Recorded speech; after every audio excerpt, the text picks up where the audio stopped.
Hello again everyone, Truck CB Sales here with a little performance review for my friend Charles in Michigan on this Ranger RCI X9.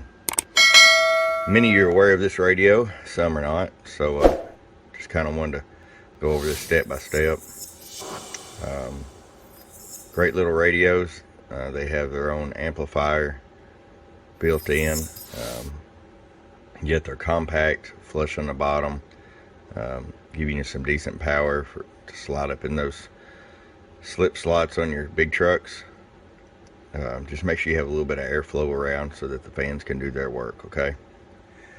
As you see, they're going to come with the SRA 198 Ranger mic.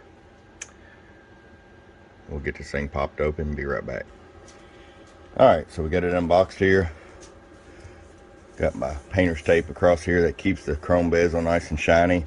Occasionally Ranger, well, all of them, Ranger Galaxy Connex, they'll come in with some factory blends here or there. So we do the best we can to keep it. It will be in the same condition that it arrived to me when it arrives to you, as far as cosmetically. So here it is. Get some vents back here in the back. Roll it over here.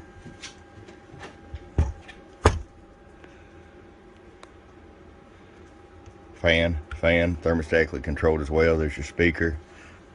Some more vents. So you want to make sure you keep all these vented areas open, at least an inch around the whole area, so that it'll stay nice and cool.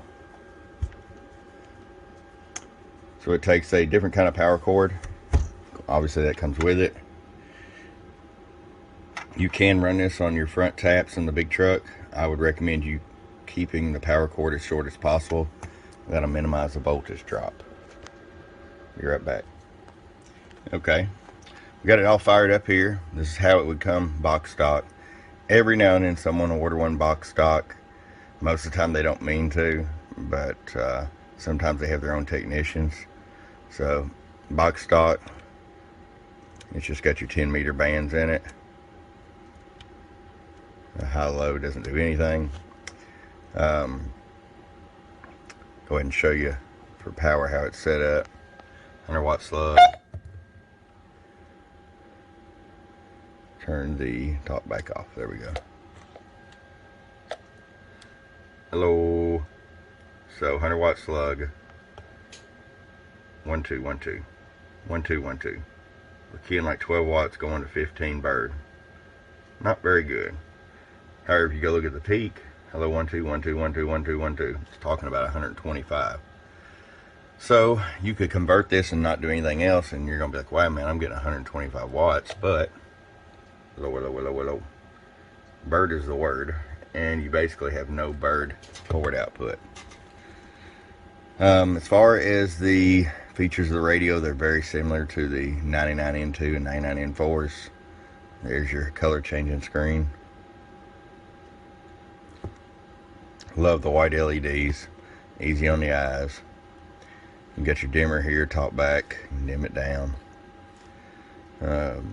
Fine clarifier adjustment, RF power adjustment, echo volume, echo time, mic gain, RF gain, of course volume and squelch. You got your SWR modulation and power switch here. That's to operate what the signal meter's displaying on transmit. SWR modulation. 1 2 1 2 1 2 1 2 audio. 1 2 1 2 1 2 hello. Pretty poor right now. And power. Hello 1 2. It reads peak power. Of course, it's just a reference. Band high low, noise blanker off, and PA. AM upper sideband and lower sideband. All right. We're going to crack this thing open and do our thing to it. Let me look at your order real quick. Charles, looks like you ordered the electrolytic capacitor upgrade, which is a good one. What that does is we had a few caps in there along with the DC buffer cap, which helps filter out any kind of DC noise. The audio buffer cap is going to help keep your voltage up. It's going to store more capacitance, because in these radios they use little 470 puff caps here, 220s here. We're going to upgrade those to 2200, so you're going to be getting 5 or 6 times the capacitance that you had, or capacity that you had for storing your voltage in layman's terms there. It's just going to overall be healthier for the radio, going to get a little bit more power out of it. He wants the clarifier unlocked, because right now all it does is move the receive. It'll track transmit and receive together. And my favorite upgrade, the Toshiba voltage regulator upgrade. That is the AM regulator that supplies the voltage to the finals. They've used the same ones in these radios for 25 years. Power level increases on the radios. The voltage regulator demands are much higher, yet they're using the same one. So what I do is I put a Toshiba voltage regulator in there. It's rated at twice the amperage, and it has twice the footprint, so it's going to disperse the heat so much faster. Okay, enough of the boring talk. Let me get right to it, and we'll be back. Alright, Charles, we got it cracked open here. Just kind of want to show you what the inside looks like before I do anything to it. These have a 1000 microfarad in the audio buffer and DC buffer areas. Like I said, we'll be putting 2200s in there. Same physical size, basically. They're a little bit taller, but you're going to have over twice the capacity. RT1 transistors.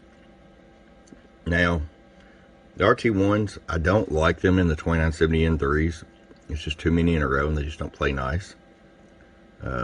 That's the reason you'll see that the N3s are sold out. I'm just not going to carry them. You know, I could change and put ERF 2030 pluses in them. If somebody was dead set on that, I could do that for them. But the RT1s seem to work fine in these.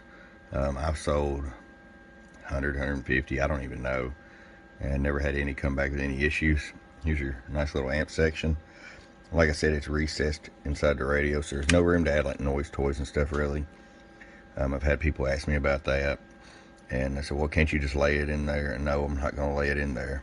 If it can't mount somewhere solid, then I'm not going to put it in your radio. So everything's bunched in here pretty good. We'll go in here and do our deal to it here. Get this little regulator changed out, and you'll be set to go. We'll be back. All right, and we're back. Charles, we got your tune alignment, voltage regulator upgrade, electrolytic cap upgrade, and clarifier mod done. Let's get right to it. We all seen the low power output before. See where we're at here now. 100 watt slug. Got you down to 2 watts all the way down in case you decide to run an amp. You got full adjustability. 32 all the way up. I'll show you average power swing. Hello, 75 bird average. 250 watt slug in PEP. Hello, about 165 peak. And let's roll it all the way down here. Show you the peak swing. All the hello, 1 2 1 2 hello hello hello. Still about 165 peak. All right, Charles is ready to come to you, bud. Hope you enjoy it. Hope everybody found this video very informative. And if you have any questions, check me out. Get a lot of questions about my stand here. This is a stand to hold your CB radios, ham radios, what have you. Has a hole in the bottom. That is for if you want to mount a fan there, or to allow for airflow, or if your speaker's in the bottom and you're not going to run an external speaker. It's got a lip on the back that catches the radio. These are very nice. They can be found on my website as well, so we'll post that link. From your friend Truck at www.truckcbsales.com. Bum bum.